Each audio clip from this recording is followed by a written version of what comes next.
अस्सलाम वालेकुम दोस्तों, मेरा नाम है लियो मिस्टर हमेशा की तरह मौजूद है और आप देख रहे हैं जिस वक्त क्रिकेट लवर रेडी शो को कैसे देखना है। दूसरे आप लोग से बात करने जा रहे हैं, बात करेंगे आज आपके साथ टॉप क्रिकेट न्यूज का सेगमेंट आज आप लोग से शेयर करेंगे। नंबर 1 पे आप लोग से बात करने जा रहे हैं, फखर जमान की दिल बर्दाश्ता वीडियो जो है रिलीज हुई है, जिसको देखकर जो है हर पाकिस्तानी परेशान हो गया। और एक्चुअल में ये वो लोग हैं जो पाकिस्तान के लिए खेलते हैं, ना कि दूसरे लोग जो कि अपनी वीडियो जबरदस्ती बनवाते हैं। क्या इमोशंस थे, किस तरीके से बेचारा वो जाकर रोया। एक चीज नजर आई कि किस तरीके से वो परेशान था उस दिन, किस तरह से उससे बारी करवाएगी और क्या क्या मुसीबतें उस पर ढली। उस छोटी सी वीडियो के अंदर वो सारी चीजें सामने आ रही हैं और क्या मुसीबत उसको नजर आई आगे जिसकी वजह से वो रोया, इस पर बात करेंगे हारिस रऊफ के हवाले से। उन्होंने कहा कि हम सिर्फ शुभमन गिल को नहीं बल्कि पूरी जो इंडियन टीम है सबको टारगेट करेंगे। साथ में उन्होंने ये भी कहा कि यार हम जो मैचेस हैं वो जीते हुए, यहाँ पर क्या कहना था उनका वो आपको बताएंगे। वसीम अकरम के हवाले से बात करेंगे कि वसीम अकरम जो है वो एक्स्ट्रा गुस्सा कर गए हैं बाबर आजम पे, और उनका कहना है कि भाई बहुत ज्यादा ये डॉट बॉलें खेल रहा है, क्या वजह है वो आप लोग से डिस्कस करेंगे। और मोहम्मद आमिर ने कहा है कि भाईजान इंडिया जो है वो पाकिस्तान से भी हार सकता है और न्यूजीलैंड से भी हार सकता है। क्या वजह है उनका ये कहने का, अभी वो आपको पता है कि दुबई के अंदर इससे पहले वो खेल भी रहे थे उन पिचेस के ऊपर।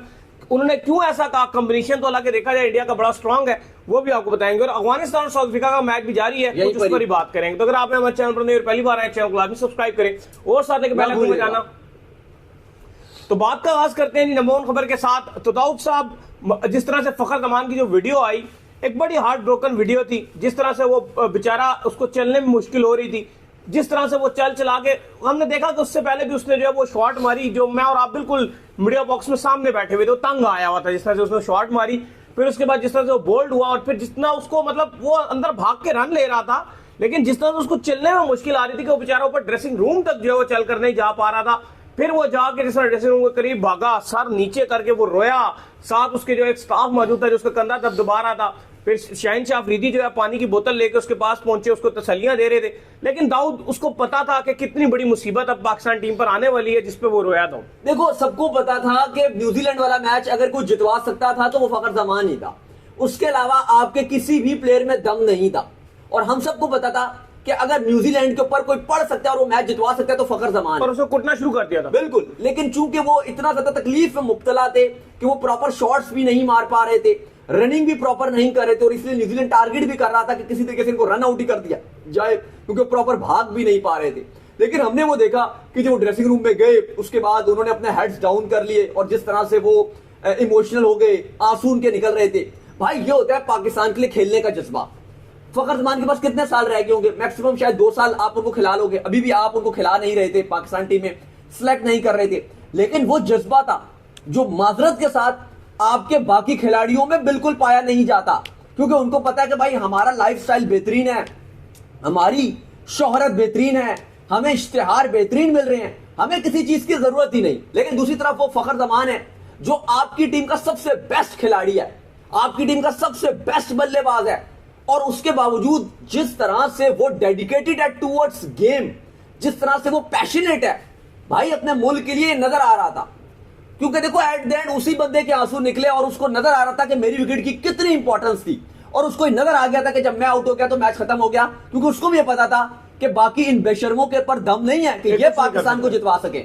और वाकई वो बहुत ही हार्ट ब्रोकन मूवमेंट था। पाकिस्तानी फैंस, आईसीसी, आज वो कल से आईसीसी ने वो वीडियो डाला है ऑफिशियल अपने पेज पे, और उसके बाद से लोग भी बड़े डिसहार्ट हो रहे हैं और लोग यही कर रहे हैं कि फखर जमान एक चैंपियन खिलाड़ी है, उसको चिन अप हो रहना चाहिए। फखर जमान ने एक नोट भी लिखा सोशल मीडिया में जिस पर उन्होंने कहा कि मेरे लिए बहुत ही डेडिकेशन वाली बात है पाकिस्तान को रिप्रेजेंट करना, लेकिन ये अनफॉर्चुनेट हुआ है कि मैं चैंपियंस ट्रॉफी से बाहर हो गया हूं। जाहिर है इंडिया वाला मैच बहुत ही इंपॉर्टेंट था, बिलखसूस फखर जमान से हमें भी उम्मीदें थी, लेकिन जाहिर अली साहब ये काफी ज्यादा हार्ट ब्रोकन मूवमेंट थी। लेकिन बात वही है कि जो दिल से करता है वो नजर आ जाता है। नहीं, बिल्कुल दिल से करने वाला नजर आ जाता है। बाकी डोंगी जो है वो बड़े मौजूद है, वो अपना डोंग बजाते रहते हैं और सोशल मीडिया के थ्रू अपने एडवर्टाइजिंग करते रहते हैं। लेकिन फखर जमान के वो बाहर होने से उसको पता था कि मेरे बाहर होने से ना सिर्फ जो है मेरा मसला हुआ, बल्कि पूरा जो ख्वाब है चैंपियन ट्रॉफी का वो भी टूट गया। और हम ये देख रहे हैं, जो सच्ची बात है, अगर आपसे सच बोला जाए तो कल परसों के बाद से दाऊद जितने लोग मिल रहे हैं, जितने फैंस मिल रहे हैं, उम्मीदें छोड़ चुके हैं। फैंस को जो है वो इंडिया से जीतने की उम्मीदें, यही हाल नजर आ रहा है। आज भी फ्राइडे का दिन था, आप जब भी बाहर निकले हैं, जहां भी जा रहे हैं, बिल्कुल फैंस ऐसे ही लग रहा है कि थोड़े से डाउन हुए हुए हैं। इवन मैच चल रहा है यहाँ पे साउथ अफ्रीका और अफगानिस्तान का। अफगानिस्तान, साउथ अफ्रीका पहले बैटिंग कर रही है, टॉस जीता साउथ अफ्रीका ने, पहले बैटिंग की बड़ी अच्छी उनकी बैटिंग जारी है यही नेशनल स्टेडियम कराची में, लेकिन थोड़ा सा फैंस का भी रुझान कम नजर आ रहा है और थोड़ा सा ऐसा लग रहा है कि फैंस हार्ट ब्रोकन है, थोड़ा सा उनका दिल बर्दाश्ता हुए हैं। देखो अब यही बात है कि अब पाकिस्तान के ऊपर एक ही खिलाड़ी, इनकी टीम के ऊपर एक ही उम्मीद है कि इंडिया को अब हराएं और फैंस को दोबारा से उठा दें, क्योंकि अगर पाकिस्तान संडे को हार जाता है ना अली, तो ये पाकिस्तान की क्रिकेट के लिए बहुत नुकसान हो जाएगा, क्योंकि एकदम से जो इंटरेस्ट है वो खत्म हो जाएगा और अभी डेवलप हुआ था। हाँ, अभी सारा इंटरेस्ट, पहले आप 2024 में इतनी बुरी तरह हारे हो, पूरा कराची इस टाइम हर जगह बोर्ड्स बैनर्स लगे हुए चैंपियंस ट्रॉफी के, लेकिन किसने सोचा था कि भाई पाकिस्तान पहला मैच हार जाएगा और अगर 3 दिन बाद आप फिर हार गए तो बात तो आपकी खत्म हो जाएगी। अच्छा दाऊद, जो बात आपने अभी कही जैसे इंडिया वाले मैच की, तो इसी से रिलेटेड है कि आमिर ने जो ये बात की और आमिर का ये मानना है कि जो इंडिया है वो सेमीफाइनल में क्वालिफाई नहीं कर सकता, पाकिस्तान भी इंडिया को हराएगा और अफगानिस्तान भी इंडिया को हराएगा और न्यूजीलैंड भी इंडिया को हराएगा। और ये बात उन्होंने वैसे कोई हवा में नहीं की है, आपको पता ही है कि हम सारे ये बात कर रहे हैं कि जो इंडिया का जो स्पिन अटैक है वो बड़ा मजबूत है, इंडिया का जो कॉम्बिनेशन है वो बड़ा मजबूत है। इवन इंडिया की टीम से जसप्रीत बुमराह बाहर हो गए हैं, फिर भी इंडिया की टीम बेहतर नजर आ रही है। लेकिन आमिर ने भी रिसेंटली जो है वो IL T20 जो है वो सारा खेला है दुबई में, और वहां की जो पिचेस हैं वो उनसे बेहतर किसी को नहीं पता, वहां पर दबाकर विकेट्स ले रहे थे आमिर IL T20 के अंदर। तो कुछ तो सोच के बोला है उन्होंने। देखो अभी कल मैच था भारत और बांग्लादेश का, लेकिन हमने देखा कि मोहम्मद शमी जिस तरह से गेंद को स्विंग कर रहे थे, उनका गेंद तैर रहा था पूरा और वो बड़ी अच्छी गेंदबाजी कर रहे थे, तो शमी बहुत अच्छी स्विंग कर रहे थे। लेकिन थोड़ा सा तो वो भी था ना कि जो बांग्लादेश के बैट्समैन है वो थोड़ा डर के खेल रहे थे, इस वजह से थोड़ा स्विंग भी हुआ। अब इंपॉर्टेंट चीज ये है कि पाकिस्तान और इंडिया का अगर मैच होगा, अगर वहां पे शाहीन, जब अटैकिंग स्टार्ट हुई तो मार पड़ी शमी को। देखो अगर शाहीन और नसीम, इन दो पे आप बहुत डिपेंड करोगे। अगर भारत वाले मैच में जैसे शमी का गेंद तैर रहा था, अगर वहीं उसी अच्छी लाइन और लेंथ पे गेंदबाजी डाली आपके शाहीन शाह अफरीदी ने और नसीम शाह ने और ऊपर से विकेटें उड़ाना शुरू कर दी, तो देखो चीजें बिल्कुल इधर उधर हो सकती हैं। और न्यूजीलैंड के पास इस टाइम बहुत ज्यादा कॉन्फिडेंस है और न्यूजीलैंड इस टाइम टॉप पे जा रहा है इस पूरी चैंपियंस ट्रॉफी में। एक तो उनको पाकिस्तान कंडीशन का बड़ा हमकनारी उनको हो गई है, फिर अगर आप देखो उन्होंने अफगानिस्तान को भी हराया है, उन्होंने पाकिस्तान को भी हराया, अफगानिस्तान को वार्म अप मैच में हराया, साउथ अफ्रीका को हराया, पाकिस्तान को 3 बार हरा दिया 10 दिन में। न्यूजीलैंड के पास बहुत मोमेंटम है। बिल्कुल आप बात ठीक आमिर की बात से मैं एग्री कर सकता हूं कि न्यूजीलैंड और इंडिया वाले मैच में न्यूजीलैंड के अंदर पूरी ताकत है कि वो इंडिया को हरा सकता है, जिस तरह से उनके पास मोमेंटम है, उनके हार्ड हिटर फॉर्म में है, उनके स्पिनर फॉर्म में है। और हमने देखा कि कल भारतीय टीम बांग्लादेश के अगेंस्ट स्पिन के अगेंस्ट स्ट्रगल की थी, तो बिल्कुल ये बात हो सकती है कि जो न्यूजीलैंड है वो इंडिया को हरा सकता है। लेकिन पाकिस्तान को बहुत ज्यादा इंप्रूवमेंट की जरूरत है, क्योंकि हमारी फास्ट बॉलिंग भी नजर नहीं आ रही, स्पिन बॉलिंग भी समझ नहीं आ रही, चलो ये छोड़ो बॉलिंग को, बैटिंग तो बिल्कुल समझ नहीं आ रही। जब तक हम अपनी बैटिंग अच्छी नहीं करेंगे, चाहे ओपोनेंट इंडिया को आप छोड़ दें, आप बांग्लादेश के अगेंस्ट भी फंस जाओगे। जिस तरह से आप बैटिंग कर रहे हो, जितनी स्ट्रगल है, ना ओपनर समझ आ रहा है, ना मिडिल ऑर्डर में को समझ आ रहा है, ना सऊद से रन बन रहे हैं, ना बाबर से रन बन रहे हैं, ना रिजवान से रन बन रहे हैं। रन बनते हैं तो किसी काम नहीं आते, टुक टुक वाले रन होते हैं, उसको कोई फायदा नहीं है। अगर आप इस तरह की क्रिकेट खेलोगे तो फायदा नहीं है, फिर आप बांग्लादेश के अगेंस्ट भी स्ट्रगल करोगे। न्यूजीलैंड की टीम इस टाइम, अगर आप अपने पूरे जो आपका ग्रुप है, अगर आप उसमें नंबर 1 की टीम बात करोगे तो वो न्यूजीलैंड है। तो ये बात आमिर ने भी कही है कि जो कॉम्बिनेशन है सबसे स्ट्रॉन्ग न्यूजीलैंड, बिल्कुल सबसे ऊपर न्यूजीलैंड का सबसे अच्छा कॉम्बिनेशन। अगर आप मिडिल ऑर्डर देख लो, हार्ड देख लो, बिल्कुल हर चीज वो उनकी कंपनी। 2 हार्ड हिटर है प्रॉपरली, एक जिसमें मिचेल है, एक फिलिप्स है, और दोनों अपना किरदार प्रॉपर अदा कर रहे हैं। सबसे इस टाइम स्ट्रॉन्ग टीम न्यूजीलैंड नजर आ रही है। फिर उसके बाद अगर आप वही बात है कि इंडिया पाकिस्तान का हमेशा हम बोलते हैं कि ऑन द डे वाली बात होती है, लेकिन एक चीज पाकिस्तान के फेवर में जरूर जा सकती है, वो ये कि पाकिस्तान जब उम्मीदें लगाई जाती है ना पाकिस्तान टीम से अगेंस्ट भारत, तो पाकिस्तान हमें हमेशा डिसअपॉइंट करता है। लेकिन जब उम्मीदें नहीं होती ना, जैसे अभी हमने बात की, हमें जहां पे फैंस मिल रहे हैं कराची में, वो यही बोलते हैं कि भाई पाकिस्तान का तो कोई चांस नहीं है, पाकिस्तान का तो कोई चांस नहीं है, हर कोई फैंस यही बात कर रहा होता है। तो ऐसे में हमने देखा, देखो ऑन द पेपर पे फिर बात करूं कि इंडिया पाकिस्तान का कंपैरिजन ही नहीं है। इंडिया शायद 100 गुना बेहतर होगी पाकिस्तान से ऑन द पेपर, अगर आप कंपैरिजन करो प्लेयर टू प्लेयर।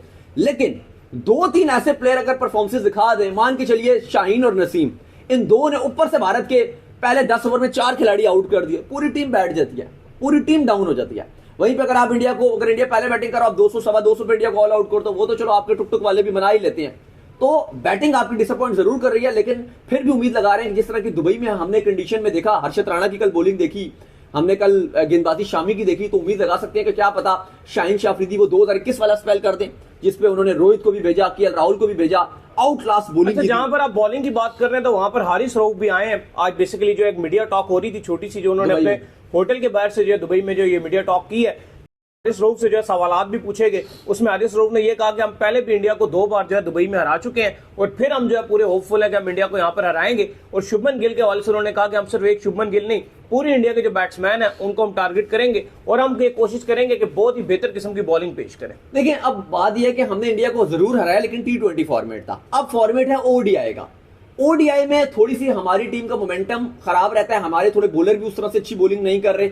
लेकिन बिल्कुल बात यह है कि T20 फॉर्मेट में हमने हराया इंडिया को। सबसे पहले तो 2021 के T20 वर्ल्ड कप में, 2022 के एशिया कप में भी हमने हराया है। लेकिन ODI फॉर्मेट में थोड़ी सी पाकिस्तान को इंप्रूवमेंट की जरूरत है। लेकिन फिर अली साहब वही बात है कि ऑन द डे कोई भी अच्छी परफॉर्मेंस दिखा सकता है। 2-3 प्लेयर्स चाहिए होते हैं आपको मैच इधर उधर करने में, क्योंकि देखो इंडिया के लिए फिर भी बहुत कुछ है। उनके पास एक जीत लगी हुई है, एक जीत उनके पास ऑलरेडी बांग्लादेश वाली है, अभी उन्होंने न्यूजीलैंड से खेलना है, तो उनके पास तो भी बहुत कुछ है इस चैंपियंस ट्रॉफी में रहने के लिए। हमारे पास अब कुछ भी नहीं है। न्यूजीलैंड वाला मैच हम हार चुके हैं, इंडिया वाला हार जाते हैं तो बांग्लादेश वाला मैच बेमायनी हो जाएगा। बांग्लादेश वाले मैच में हमारे लिए कुछ भी नहीं होगा, वो हारो जीतो, वो कुछ भी करो, वो किसी में कोई इंटरेस्ट नहीं रहेगा, वो एक बेमायनी मैच रह जाएगा। तो हमारे लिए सब कुछ इंडिया वाला मैच, अगर इंडिया वाला मैच जीतेंगे तो चैंपियंस ट्रॉफी में हलचल रहेगी, सिनेरियो बनेंगे, इधर उधर मामला चलेंगे, फिर डिपेंड करना पड़ेगा क्योंकि ऑलरेडी पिंडी में बारिश है पाकिस्तान बांग्लादेश के मैच में, तो चीजें सारी चलेंगी। लेकिन पहला जो सबसे इंपॉर्टेंट चीज है वो है कि इंडिया को हराना मस्ट है, और हम यही दुआ कर सकते हैं क्योंकि देखो ODI वर्ल्ड कप में पाकिस्तान ने कभी भी भारत को नहीं हराया, लेकिन चैंपियंस ट्रॉफी में पाकिस्तान ने भारत को काफी बार हराया। बिल्कुल। और दाऊद, एक और चीज है जी, वसीम अकरम के हवाले से, वसीम अकरम ने जो है बाबर आजम के ऊपर बड़ी तनकीद की है।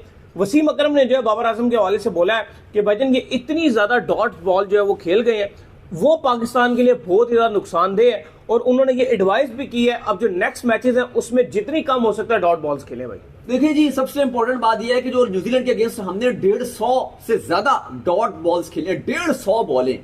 ODI में 150 बॉल्स डॉट्स खेलना क्राइम से कम नहीं होता, और आप 350 टारगेट चेस कर रहे हो। चलो टारगेट छोटा हो तो कर भी लो, 250 का टारगेट लगा हुआ आपके पास, तो आप उसके हिसाब से मुश्किल पिच हो, आप उसके हिसाब से गेम को चला सकते हो। जब टारगेट ही 350 का और आप टुक टुक टुक करके रिक्वायर्ड रेट को 11-12 पे ले गए, और अभी 25 ओवर पड़े हुए हो, और उसके पहले 25 ओवर में ही रिक्वायर्ड रेट 11 पे जा पहुंचाओ, तो वो तो आप बाकियों के लिए बाकियों के लिए कुछ छोड़ा ही नहीं ना आपने। तो बाबर को भी थोड़ा सा सोचना पड़ेगा कि ठीक है आपकी इनिंग एंकरिंग करने वाली है, लेकिन आपको थोड़ा सा तेज खेलना पड़ेगा। आप ओपनर हो, देखो ओपन में तो आपको बड़ा फायदा है कि आपके पास 10 ओवर ऐसे हैं, क्योंकि देखो आकिब जावेद की एक बात तो ठीक है कि भाई ना शुरू में स्विंग हो रहा है, ना कोई ऐसी सीमिंग कंडीशन है, ना कोई पिच में कुछ है, बिल्कुल ही फ्लैट विकेट है, आप भी ना मारो तो कब मारो। और 10 ओवर में आपके पास इतना अच्छा गोल्डन मौका है कि 2 फील्डर खाली सर्कल से बाहर हैं, सिर्फ 2 फील्डर, बाकी आपको हल्का सा आपको दायरा टपाना है और आपको 4 रन मिल जाएंगे। तो उसी में अगर हम बात ठीक कर रहे हैं, क्योंकि देखो बली एक और इशू भी हो गया ना, कब इमाम टीम में आ गए हैं, इमाम है, रिजवान है, बाबर है, सऊद है, अब इनमें से किसी एक आध को तो थोड़ा सा अपना स्ट्राइक रेट को 100 तक, हम ज्यादा उम्मीद नहीं लगा रहे कि 100 प्लस ले जाओ, लेकिन 100 के स्ट्राइक रेट को टच रखना पड़ेगा और उसके हिसाब से खेलना पड़ेगा। अगर अभी भी ये 70-60 के स्ट्राइक रेट से चारों खेलने लग गए तो फिर तो लग जाएगी ना हमारी। तो बिल्कुल वसीम अकरम की बात से मैं एग्री करूंगा। तो उम्मीद करते हैं आज का हमारे शो आपको एपिसोड, वीडियो को लाइक कीजिए, हमारे चैनल सब्सक्राइब कीजिए, साल के बेल आइकन को बजाइए, एक और काम कर लीजिए, और वो ये कर लीजिए कि आप जो है भाईजान वो फिर इंस्टाग्राम के ऊपर जाएंगे, फॉलो कीजिए। इंस्टाग्राम में मुझे फॉलो कर लीजिए, वहां पे मैं मौजूद हूं, दाऊद क्रिकेट के नेम से। अगर आपको कोई सवाल हो तो भेजिएगा और उनको भी फॉलो कीजिए। मुझे फॉलो कीजिए, मैं ऑफिशियल के नाम से लिंक डिस्क्रिप्शन में मौजूद है, जाइए फॉलो कीजिए। आप सुनते हैं, अल्लाह हाफिज़, बाय बाय।